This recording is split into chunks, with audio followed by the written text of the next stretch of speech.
The size 10 footprints of a thief, doused in smart water as he broke into a truck. The police estimate that freight crime is costing the UK a staggering £8 billion a year. And security measures like this are just one way hauliers are trying to fight back against the organised criminals who are causing insurance premiums to soar and are putting off foreign companies from trading here.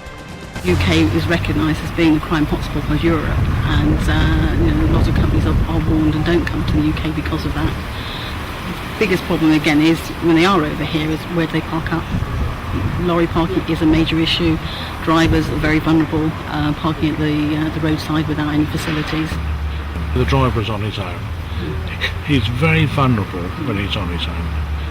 And we train our drivers, we hold regular sessions with them and advise them. I mean, the biggest way is like if suddenly they think they've had an accident, the first thing he wants to do is leave his vehicle.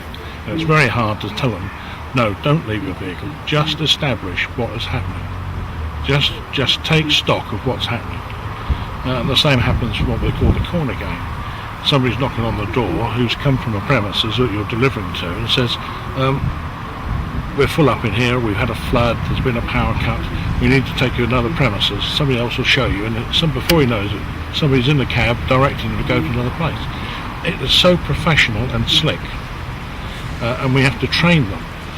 Just think about what you're doing. You must not go to another premises until you've checked with your own company first, because quite likely you're being robbed. Alan Campbell, the Home Office Minister responsible for crime reduction, was shown some of the ways in which the police are trying to help the hauliers. Large multilingual warnings are left at crime hotspots, and the use of tagged trap trucks, which the police can follow once they've been stolen. I have heard the concern that there aren't sufficient truck stops. We need to think what more can be done.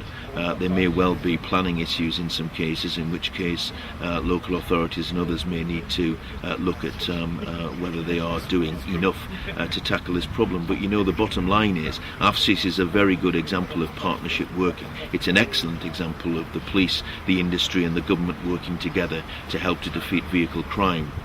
But the industry has got to accept a corporate responsibility for driving down crime, for the security of the people that work in that industry. It's not just about the theft from trucks, it's actually about the damage that might be done to the drivers of those trucks.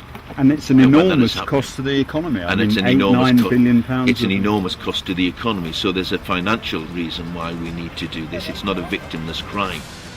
Mr Campbell announced that the government was increasing its funding to AFSIS, the Association of Chief Police Officers Vehicle Crime Intelligence Service.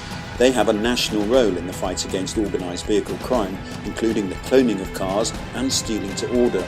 This Ferrari was found in Tokyo 2 days after it was stolen in London.